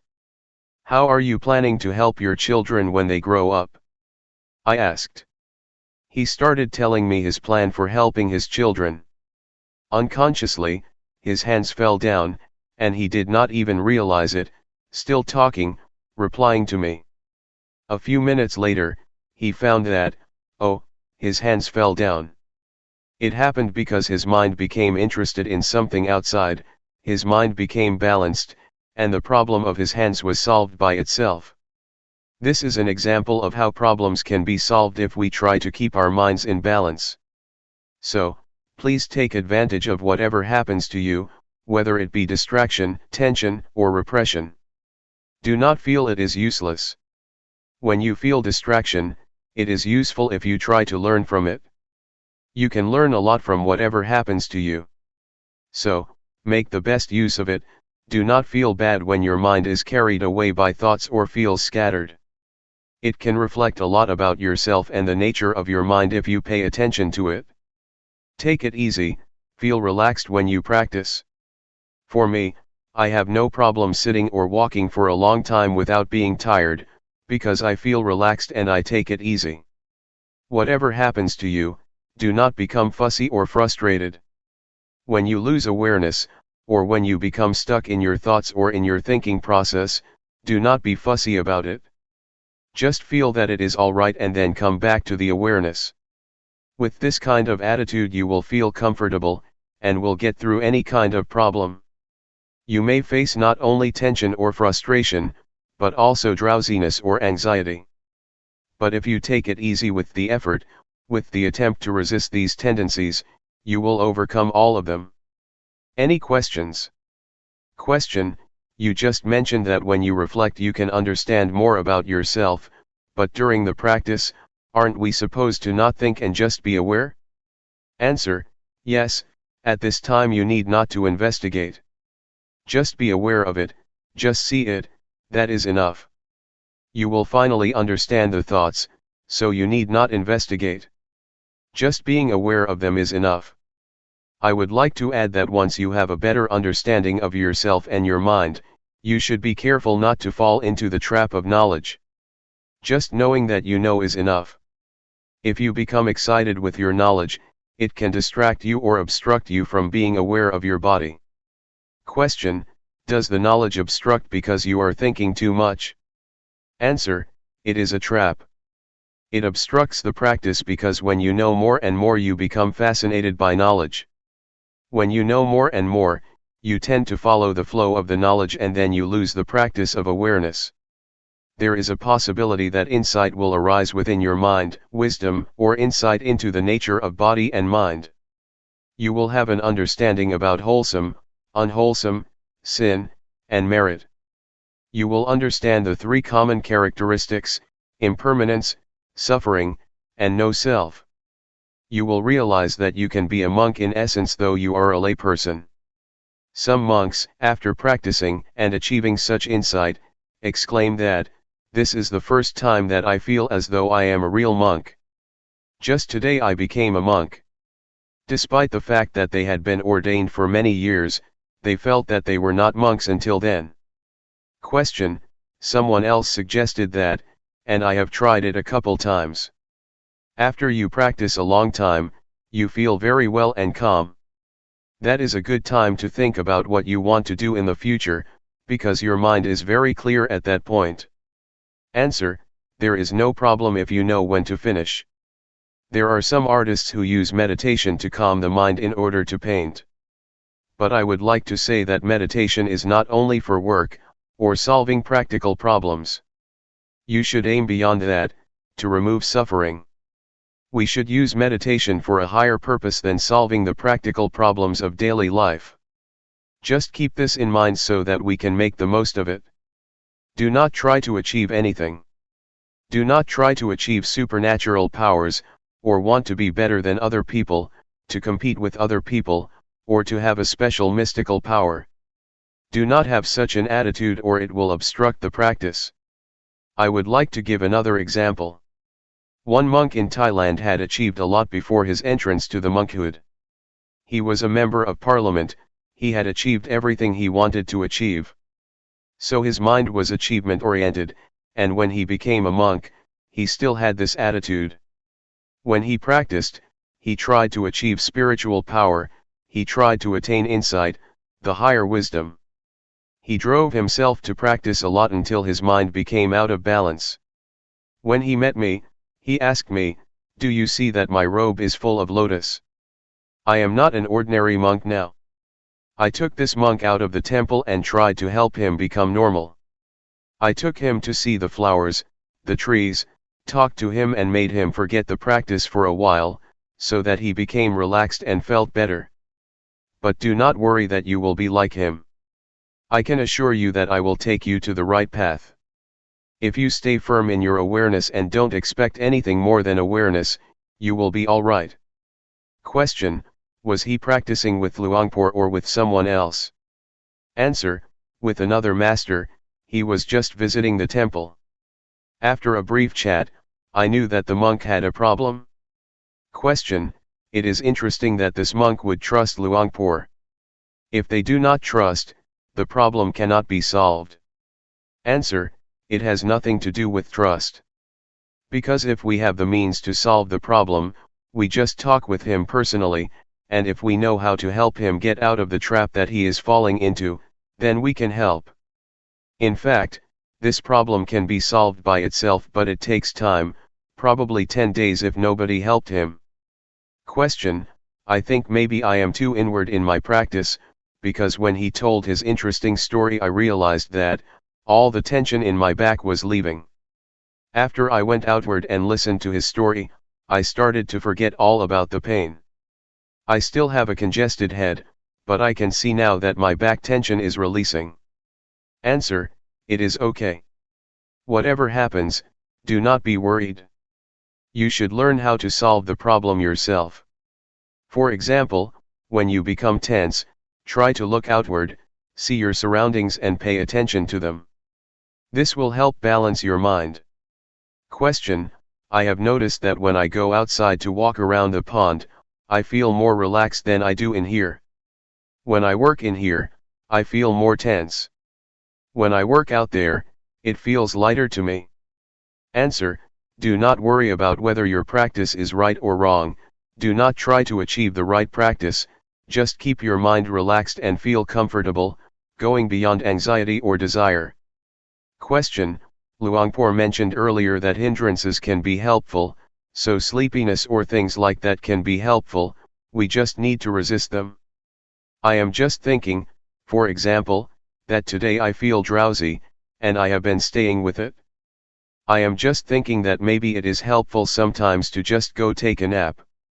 When you wake up you feel refreshed, then you can practice better instead of trying to stay with it for a long time. Answer: if your body needs rest or feels physically tired, taking a nap is alright. Even the Buddha suggested you do that if your body needs it. But we should not take a nap on every occasion, just special occasions. If you take a nap every time you feel drowsy, you will not go anywhere. Question: in Sati meditation, we use our body's movement as the object of meditation. While doing the practice, there are other sensations of the body taking place, such as the stomach growling, legs going numb or coughing, etc. Where do we place awareness? Answer: when you cough, do it mindfully. When you feel tense or when you feel tired or have physical pain, sometimes it is not good to resist it. You have to reduce that pain by changing your position from sitting to walking, etc. You have to learn how to reduce this kind of suffering, it also depends on the case. For example, when you feel pain at your neck, you are aware of it, but you should not concentrate on or pay attention to it. You should just continue the awareness of your hands movement. But if you feel tired and your body needs to relax, then you should change postures, or if you have gas in your stomach, the gas should be released mindfully. Question: can you define mindfully please? Answer: you are aware of it. Mindfulness and awareness are interchangeable. Practically speaking, they are the same, concomitant, twins. So, to be mindful is to be aware of that particular thing. Question: but when you talk about awareness, you are talking about your senses, right? What you feel, what you taste, what you hear, what you see, that is all part of awareness, right? Answer: Yes. Knowing what you see and what you hear is awareness. But for the practice, you just pay attention to the object of meditation, like the body's movement. Once, while I was practicing sitting meditation, a big snake moved towards me and it seemed to me that it did not realize that I was in front of it. So, I tried to stop it and make it aware that there was a person in front of it. I threw a matchbox in front of it, and it raised its head once it realized that there was something in front of it. Once I knew it was a cobra, I tried to protect myself without fear, without nervousness or anxiety. Since at that moment, I knew I should not move hastily, I did it mindfully, grasping my robe to protect myself. I prevented the cobra from biting me. June 9, 1997. The Threefold Training. We have to study ourselves to gain a better understanding of ourselves, otherwise, we will become the victim of suffering. Suffering will become our master, and control our minds. If we know ourselves, we become our own masters and can live our lives accordingly. Within ourselves, there is both heaven and hell, merit and evil. Our mind can be the source of happiness or the source of suffering. Pleasure and pain are inside ourselves, as are all states of mind. If we know ourselves better, we will learn how to make our lives happy and free from suffering. There is no better way to understand ourselves, to work and see ourselves internally, than practicing meditation. But normally people are not much interested in meditation. Buddhadasa, a great monk in Thailand who passed away recently, once said that people tend to respect monks, but they never listen to them or put their teachings into practice. Mindfulness meditation is the shortcut to the heart of the nature of our minds and bodies. It will lead us straight to the core of reality, that is the body and mind. There is no way for us to gain a better understanding about mind than mindfulness meditation. Mindfulness helps us attain wisdom or insight into body and mind. It helps us to be clear and remove any doubts we may have about ourselves. During the practice, you may ask yourself, what am I doing? Why did I come here? What is the purpose of meditation? Will it work for me? Or you may ask yourself, is there heaven or hell? These are all questions that I asked myself 30 years ago when I was still a layman. When I met Luangpor Teean, my master, he persuaded me to practice with him. He said that, all of these questions will be answered if you practice with me. What we are doing here is trying to follow the path of the Buddha. The Buddha once said that all of us are subject to suffering. We have suffering in front of us. It has penetrated into the deepest core of our existence. Suffering dominates our lives, so we should be aware of it and try to find the way out of it. We come here to practice meditation in order to get rid of suffering. This method of practice enables us to see the reality of body and mind, to see how suffering is created. It is created from our attachments to body and mind. We are attached to anger or the many kinds of emotions, despite the fact that there is no real self in those emotions. That state of mind has no substantial reality. But we still cling to it, which leads to suffering. Mindfulness enables us to see clearly that our attachments create suffering and misery. It helps us see the body as it is, a combination of various factors. The fundamental elements that comprise the body are earth, fire, water, and wind. We can see clearly how these four fundamental elements make up the body. We can see clearly that the body is not self. There is no self in the body. It is just the combination of these four fundamental elements. Meditation will also enable us to see the nature and conditions of the body. All questions about the body will be solved and we will not have any questions anymore about it. The same goes for the mind. We will understand the mind with mindfulness. There are thousands of different mental activities of the mind mentioned in the Tripitaka, or the Buddhist canon. These can be understood by us, if our mindfulness is developed enough. During your practice, a lot of thoughts arise in your mind and you may often be disturbed by them. Once you know yourself clearly, you will see that suffering is caused by your attachment to thoughts and emotions. When we hear a noise, we react to it, we are attached to it, and we make judgments about it. The noise is good, the noise is bad. Whatever we see, whatever we have contact with, we always react to it and make judgments, good or bad, pleasure or displeasure, satisfactory or dissatisfactory. We are not aware that we should not be attached to these objects because they have no self, it is just a thought, not the self, and we should not make it personal. There is no person in that thought, but because of our ignorance, we grasp it and take it to be a person or make it personal by attaching ourselves to it. Mindfulness meditation helps us to see, to go beyond convention. Conventions are not the ultimate reality. They are what we assume them to be. You assume that this is good, that this is bad, I am the monk, you are the layperson, this is Guanyin Bodhisattva, etc. We are attached to convention and this makes us suffer. If we see the ultimate reality, we will see and understand that convention is just what we agree upon together. With this insight, with this understanding of conventional reality, suffering has no basis of existence. Suffering exists because we are attached to conventional reality. Once we have insight into conventional reality, and understand that it is not the ultimate reality, suffering cannot be sustained. This is the ultimate insight that we can attain if we develop enough mindfulness. The practice covers the whole aspects of the training according to Buddhism. According to Buddhism, there are three aspects of the training we call the threefold training: training in higher morality, training in higher concentration, and training in higher wisdom. When you practice and develop awareness, the awareness will keep you moral, because if you have awareness, you will not be inclined or tempted to conduct evil. Awareness will enable you to be calm and have a peaceful mind.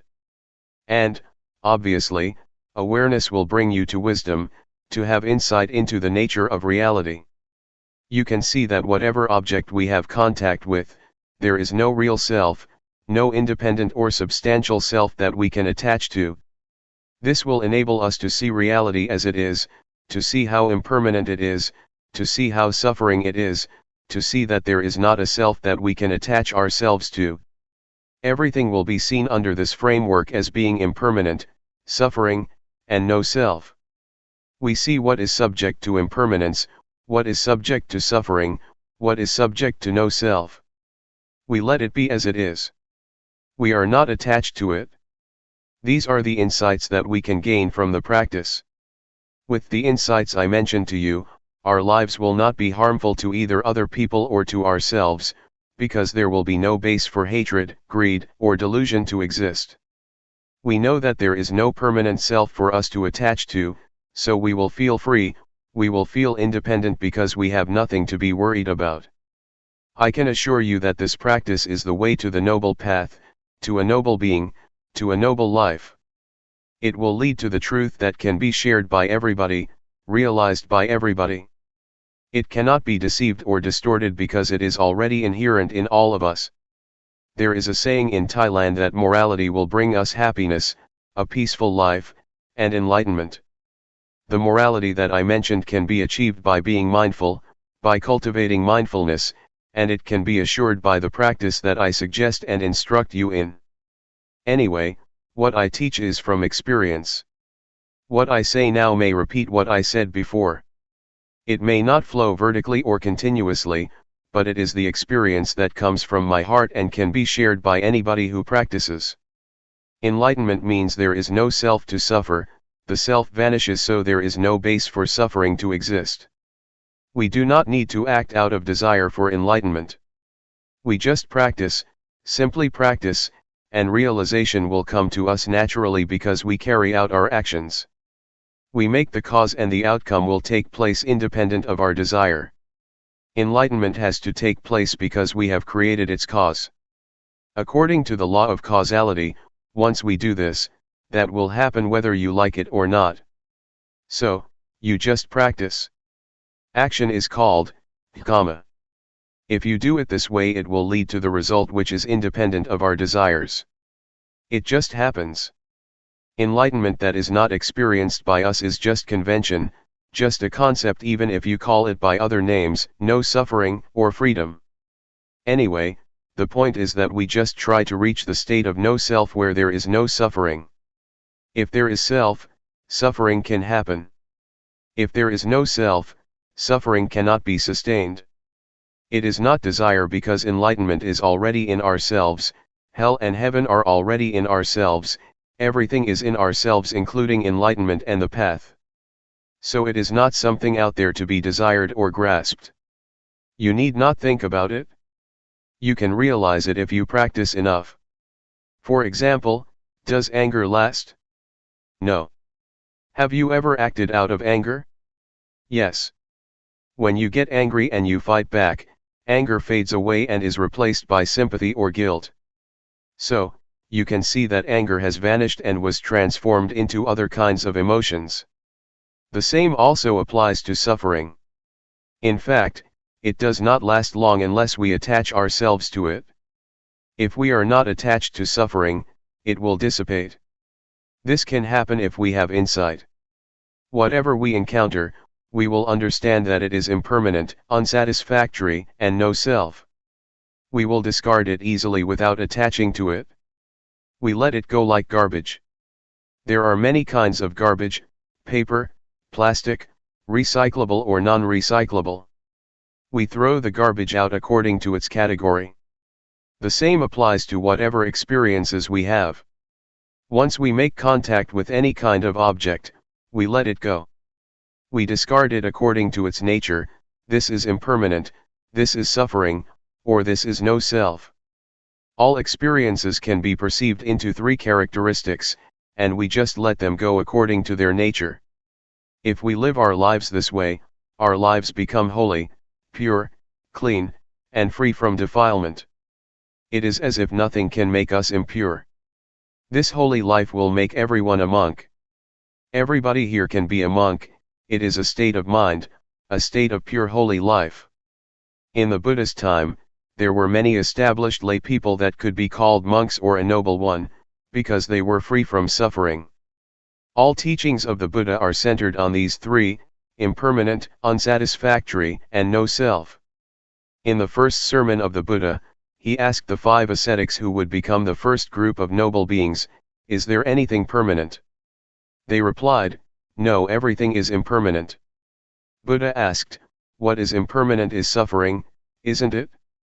They replied, "Yes, what is impermanent is suffering, or the causes of suffering." So, whatever is subject to suffering is without self, isn't it? He asked. "Yes," they replied. So, once the 5 ascetics understood that everything is no self, they were enlightened. So, this is the key teaching of the Buddha, the 3 common characteristics. Very few people teach this doctrine. It was fortunate for me that Luangpor Teean taught me about this reality. Cyclic existence is in the present moment, it happens in this life, it is not the bardo or the next life. Our present life is governed by the cyclic existence. Take the smoker for instance. The cyclic existence is composed of 3 factors: defilement, action or conduct, and consequence or result. The smoker has a desire to smoke, and once they smoke there is addiction, and addiction leads to desire to smoke more, and it becomes a cycle: desire, smoke, addiction, desire, smoke, addiction. This is the cyclic existence. This cycle can be broken if the smoker rejects or abandons this habit. No smoke, no addiction, no desire. This finally leads to enlightenment. Once the cycle is broken, nibbana can be realized. Because there is no desire, no action arises. Once there is no action, no desire, and no addiction take place, everything becomes normal, becomes cool. Nibbana is the state of coolness. June 10, 1997. Seeing the mind. We are now following in the footsteps of the Buddha. What we are doing now is practicing what the Buddha instructed us in, that is training ourselves to be aware of body, feeling, thoughts, and mind objects. But we should learn how to do it properly, otherwise we may suffer because of the feelings, thoughts, or mind objects that arise. Our practice may be delayed or obstructed by a lot of things, such as thoughts. In fact, what we should do is just be aware of them, but sometimes we act upon them, and thus another kind of thoughts arises. It is a kind of dual or two layers of thoughts, we act upon creating more thoughts. It is not the primary thoughts that create suffering for us, but the secondary thoughts.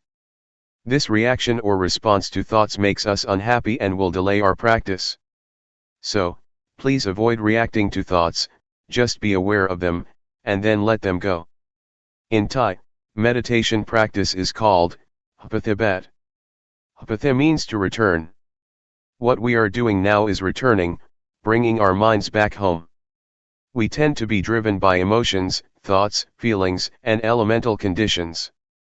They drive our minds away from home. So, we have to bring our minds back home. This means we have to resist, to go against the stream of habit, go against the stream of thoughts or emotions. Normally, we tend to follow our thoughts, but now we try to resist them, to go against habit, and return to awareness. Awareness is our home. We have to turn our minds back to awareness, to bring our minds back home. Awareness is the point of reference, it is like a pillar that we have to grasp firmly, in order to return and not be driven by any kind of mental conditions. Mindfulness meditation covers two kinds of meditation, namely, calmness meditation and insight meditation. The point is to be aware of the body and to be aware of the mind, to be aware of feelings, thoughts, and mind objects. It does not mean that you have to stop your thoughts, just see them, simply know them. When you think or when thoughts arise, just be aware of them, whenever thoughts arise, just be aware of them, no matter how often they arise. It does not matter if you have a lot of thoughts, but the point is that once one arises you are aware of it. If you have 100 thoughts, you should be aware of all 100 of them. It is not how rarely or how frequently you think, but how often you can be aware. This is what we call self-awareness, to be aware of our own thoughts. This is what Luangpor Teean emphasized. Do not be worried if you have a lot of thoughts. What you should do is be aware of whatever or whenever thoughts arise, that is all. That is the practice. If we want to attain calmness or peace, we may try to stop our thoughts or stop the thinking process, this will lead us to the calmness meditation. It will bring us only calmness and peace to our mind. This practice is like putting a stone on top of grass. The grass cannot grow. But once you move the stone, the grass will grow again. So, this kind of calmness meditation is beneficial only when you practice it. When you stop practicing it, your mind will be the same as before. So, we are not going to do that. What we are going to do is not to stop thinking but to be aware of it, to be familiar with our thoughts. The more we are aware of our thoughts, the more we are familiar with them. We will be so familiar with them that we can point our finger at them, and tell them that we will not be their victims again. We will not follow them again. This is what we are trying to do, to understand our thoughts clearly and directly, knowing that they are only the concocted or compounded beings that deceive us. But once we know this clearly, they cannot deceive us anymore, and we become their masters. We will understand that thoughts are not self, they are just the result of the concocting mind. Many practitioners or meditators may at one point be overwhelmed by various kinds of thoughts. It is like an army of thoughts is bombarding your mind. You may encounter this experience. You may feel bad, but if you keep being aware of whatever thoughts that arise, at a certain point you will suddenly become face to face with the thought. You will see clearly that it is not self, that it is not yours. The thought is there, but we do not make it personal anymore. It is not me and mine, it is not my thought, the thought is not me, it is out there, and we are not going to identify with it anymore. At that point, the thought will have no foundation to stand on to exist. It will vanish, it will dissolve. All thoughts will be dissolved instantly. This is what I call victory of the practitioner. I experienced this kind of victory, and there is nothing else except this kind of victory. I cannot explain more than this, but to ask you not to be discouraged by being bombarded by a lot of thoughts. Keep firm, stay with the awareness, with the knowingness, and then you may be able to overcome it. If you follow my instruction and are aware of body, mind, feeling, and mind objects, all of you will go straight to the target, to the end. So, keep knowing these four aspects of reality. You will gradually understand the nature of these realities, and you will be able to realize that once you hear a sound, it is just a sound you hear. Once you see a form or an object, you just see it, no more than that. So, the body, feeling, mind, or mind objects will not be able to trap you. You will not be subjected to their influence anymore, and you will be able to see these four aspects, these four kinds of realities, the way they are. There is no more than that. Take feeling, for example. If you are not aware of it, once one arises, it will not be just a feeling. It will be more than that. You will judge this feeling. Is it good? Is it bad? A lot of convention, a lot of values will come into play because you are not aware of the feelings. This is good, this is bad, this is desirable, this is undesirable. So, many kinds of values and judgments come into play and there will be no end. The same is true of mind or thoughts. If you are not aware of them, you become judgmental and will go on and on, endlessly. So, just be aware of them and they will be finished, it will be ended. Feeling will be just feeling, emotions will be just emotions, and mind objects will just be mind objects, and no more than that if you are aware of them. So stay firm, stay only with awareness, and do not push yourself too hard. Just feel free and do not be worried. If you cannot do it, if you cannot be aware of it, that is okay. Do not feel bad for yourself, do not feel regret, oh, I made a mistake. No, just forget it, just go ahead with your practice. Eventually you will realize the truth through awareness. With awareness the truth will reveal itself.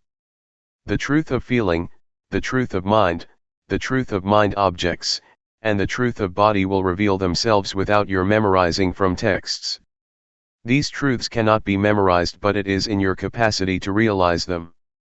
From my personal interview, all of you have already experienced what is in yourselves. You did not experience something in your imagination. What you explained to me during the past few days is what you have experienced. It is inside yourselves, it is useful. Do not discard it. If you know how to see it properly, it may not be mindfulness that you wish for, but it is still useful for you to use it, for you to understand it. So, just try to learn from it, and it will give you insight or wisdom. What we have experienced so far is not beyond the realm of body and mind. This is the physical body, and feelings, thoughts, and mind objects are in the realm of the mind. So you did not experience something out there. It is already in your body and mind. Try to make use of it skillfully. Luangpor Teean told me that the training of the mind is to see the mind, to look into it, not to seek for calmness of mind. Just see it, just be aware of it, and you will have proper mental training. Since your experience is not beyond body and mind, you do not experience something out there. You experience what is already in yourselves. So, just feel free, feel relaxed and know that you have done nothing wrong. But if you see the image of hell or heaven out there, if you smell odor out there, if you see a vision of angels or a deity out there, you are traversing the wrong path. Please come back. Just try to see, be aware of what is already in your body and mind. That is all. Do not look beyond that. What you have already done may be called meditation, observing the precepts, or earning merit. The meditation you practiced has already covered what I just mentioned. When you practice meditation here, your mind becomes normal, that is sila, or morality. It means normal, normal in conduct, normal in deeds. If you feel calm and peaceful, that is wholesomeness, or husala. If you know how to be free from your thoughts, that is wisdom. Even if you suffer because of them, as long as you learn from them, you have gained wisdom. It is knowledge. It is not necessarily negative. When you practice, you do not do anything harmful to yourself nor to anybody, which means you have already kept the precepts, observed morality. So, morality, concentration, wisdom, wholesomeness or merit, have already been developed from your practice. Please learn how to transform undesirable thoughts, and whatever suffering you may experience. Do not let thoughts make you suffer. Try to adjust your mind, try to change it to be wholesome and happy. You have to learn by yourself to solve your own problems, and if you keep solving your problems, you will have what we call wisdom. You will learn that you are your own master, you will know that your own self is your refuge, and this is the ultimate truth that everybody should understand. There is no refuge other than oneself. Any questions? Question: whenever there is a thought, you suffer because you develop more thoughts. Thoughts that stem from intentional thoughts are okay, I think. For example, if during the practice, you have a thought and know that you cannot improve yourself based on it, then you come up with something of how you want to improve it. Answer: yes, if it is a skillful thought, it will lead to wisdom. We should learn from thoughts without suppressing them, that is what we call wisdom or insight. Wisdom can be obtained when body and mind are free of disturbance. Now, we are already here, and our bodies are far away from annoyance or disturbance. If our minds still think about this and that all the time, about sensual pleasure, about sensual happiness, the Buddha compared this situation to a log that is on the shore but is still wet. You cannot make fire with this wood. But if you are here, your body is in a place of solitude, and your mind is also calm and not engaged in sensual pleasure or distraction, you are like wood that has already dried and can be lit. This means that one will be able to be liberated because body and mind go together. The person who does not practice will keep thinking about the experiences of the past. But if we practice, our minds will be in order, they will keep knowing the present moment.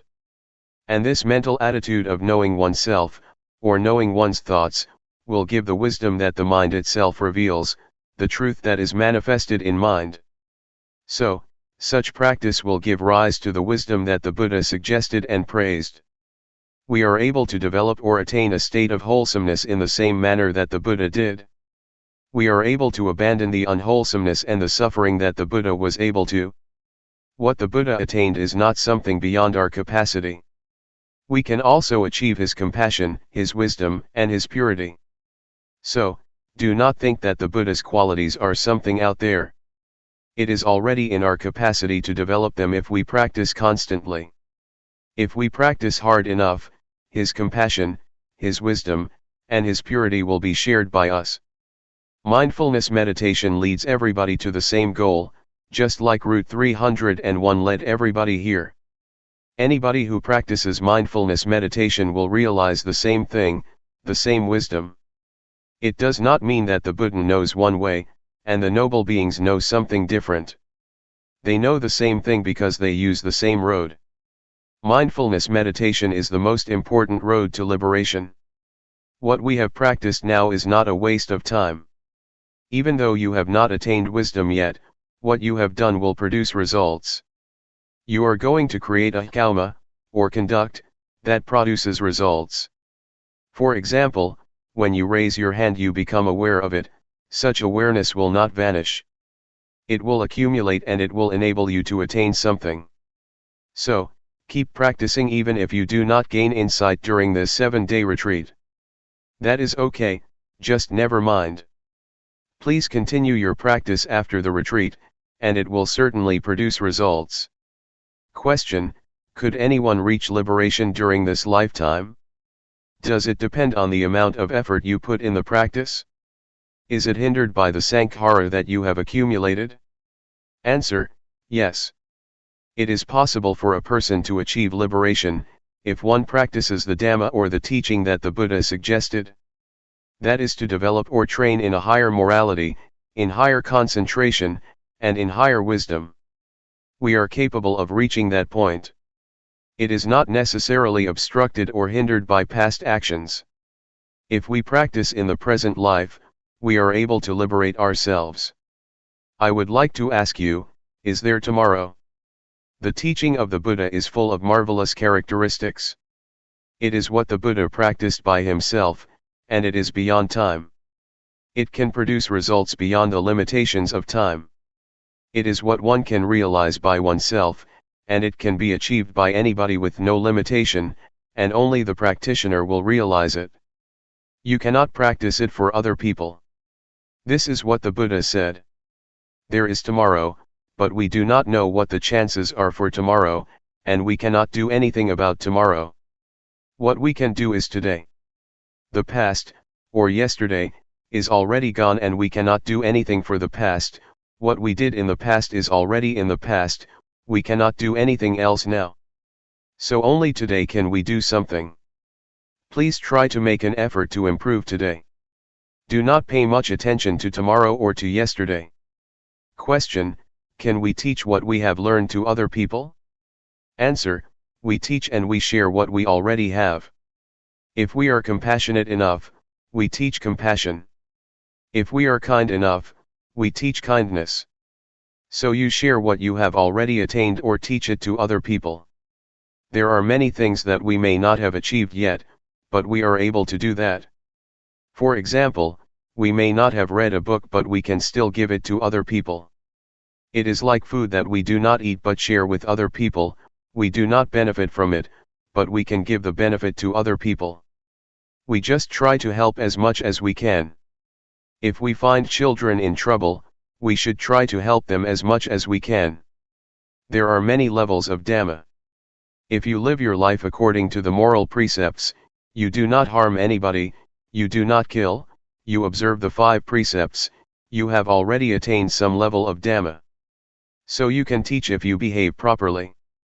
But for the higher levels of Dhamma, one has to attain some level of insight in order to teach other people, but in reality nobody can teach anyone, we can only teach ourselves.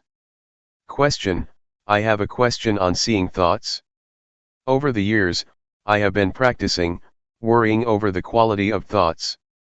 Thoughts can be strong and there may be many thoughts coming. I am wondering, if, over time, as I keep practicing, will the nature of my thoughts change so they are not as strong, not as quick, or will you just see the thoughts and they will improve? Answer: yes. The unintentional thoughts or undesirable thoughts that cause suffering will change. Their nature will change if you keep looking at them, and at the same time you may be more adept at looking and seeing. Your capacity to look and the nature of thoughts will both change, and your unintentional thoughts will improve. Everything is subject to change, even hatred, greed, and delusion will change if there are sufficient factors to produce the change. It is the law of nature that everything is subject to change, because everything depends on various factors. Luangpor Teean once made an analogy of the state of enlightened mind.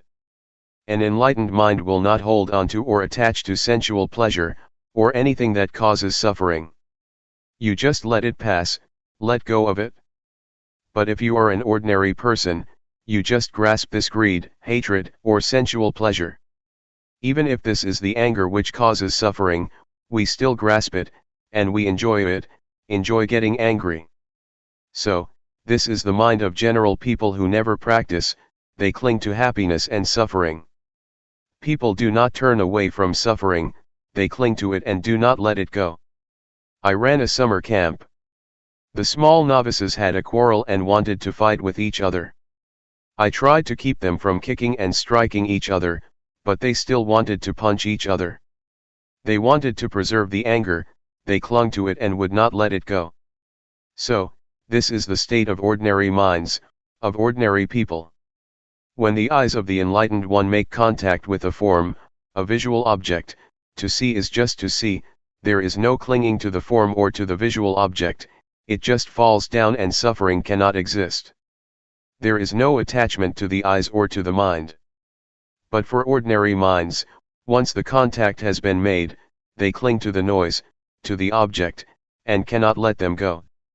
In fact, Luangpor Teean compares it to clay. If you throw it at a wall and it sticks, it is like an ordinary mind, you cannot let it go. You just think about it over and over, and you become happy or suffer. But for the enlightened mind, it is like dried soil, you throw it and it never sticks to the wall but just falls down. You just see it but nothing happens. Question: is appreciation of beauty a judgment? Answer: that this is beautiful or this is ugly is just convention. The mind of the enlightened one is like the leaf of the lotus that cannot be stained by water, not even a drop. The enlightened beings live in the world but cannot be stained or polluted by the world. They do not cling to the world. They are beyond the world, but they live in the world. The lotus grows out of the dirty mud, but it will never be polluted or stained by the mud. It is very beautiful. This is the mind of the enlightened one. Question: why is happiness a suffering? Is it because it is unstable? Answer: if it is general happiness, it is suffering because it is subject to change. It is just convention. But supreme happiness, liberation, or enlightenment, is different. No happiness is greater than enlightenment. June 12, 1997. Foundations of Mindfulness. Please pay attention. We have been following the instructions that the Buddha gave in the sutta called Satipatthana, or the sutta about the 4 foundations of mindfulness, which covers all human activities. Human lives or human ways of conduct can be divided into 4, the realm of body, the realm of feeling, the realm of thought, and the realm of mind objects. There are a lot of details concerning these 4 aspects of a human being. Our bodies have experienced a lot of things, we have felt a lot of feelings, encountered various kinds of thoughts, and faced a lot of mind objects or mental impressions. No matter what happens to the body or to the physical form, with mindfulness we can understand the fundamental truth, or the fundamental nature that underlies the activities of the body.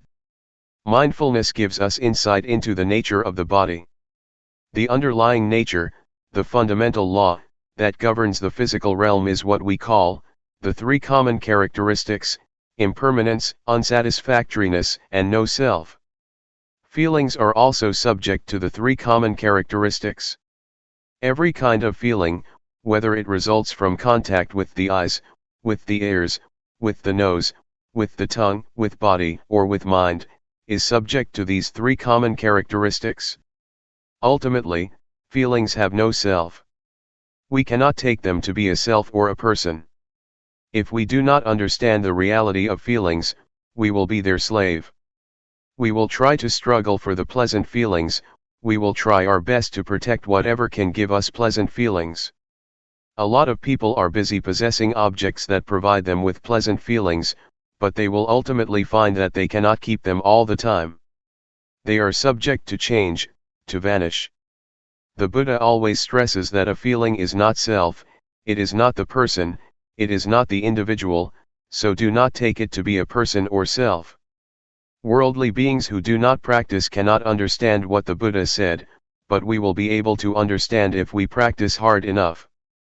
During the past few days we have been here, we may not have attained this insight yet, but it is within our capacity to see, to understand, and to have insight into the nature of feelings. We should understand mind or mental formations too. Thoughts, or mental impressions, are very important because if we are not aware of our thoughts they will give rise to anger, hatred, and delusion. They will give rise to pleasure, pain, sorrow, happiness, and a lot of conventions. Law, rules, regulations, and all sorts of things will come into play and your thoughts will proliferate without end. Thus we should learn to understand the thinking process. Can we see thoughts? Can we know the thoughts that arise in our minds? Do we follow the thoughts or do we just know them, just be aware of them? Do we suffer because of thoughts or do they make us happy? Can we see how thoughts are not self? Are we able to see them as void or empty of self? If we understand and see the thoughts that arise in our minds, thoughts are no big deal. We will become their master. But if we do not know the thoughts in our minds, they will control our lives, they will be our masters. To practice mindfulness meditation, we start by cultivating awareness of our bodies. We start at this point and then we become aware of feelings. Once we are confident enough to be aware of body and feelings, we will then go to the next step of being aware of our thoughts. We cannot jump directly to awareness of our thoughts, because we need to be skillful enough or it will cause us trouble. Our mindfulness should be cultivated and it has to start from an awareness of the body and our feelings. Once our mindfulness is developed enough, we will proceed further to train ourselves to be aware of our minds. We have to know the former step thoroughly first. If we ignore the awareness of the body, and jump to the step of mental awareness, we will become easily lost in our thoughts. To handle our thoughts and mental impressions, we need to know their weak points. It is as thought we are going to handle a snake. Snakes are harmful, but the skillful person who knows their weak point can capture them without getting hurt. It is like handling an elephant. Elephants are very big and strong, much stronger than human beings, but if we know their weak point we can capture and harness them. Whatever strength it has, however powerful it is, it does not matter because we know how to handle it. The same goes for our relationship with our minds and our thoughts. We have to know the weak point of our thoughts, then we will understand and will be able to handle them. We should know what their source is and how they are conditioned. With this knowledge, thoughts will not be harmful anymore.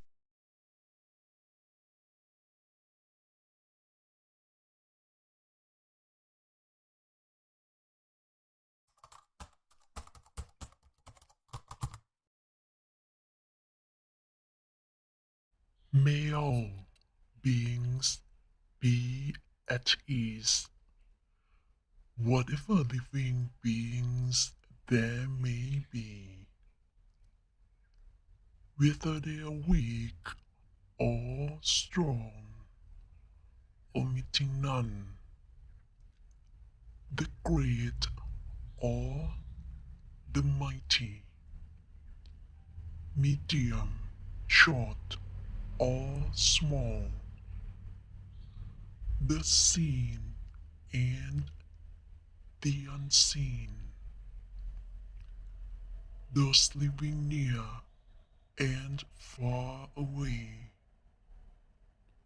those born and to be born. May all beings be at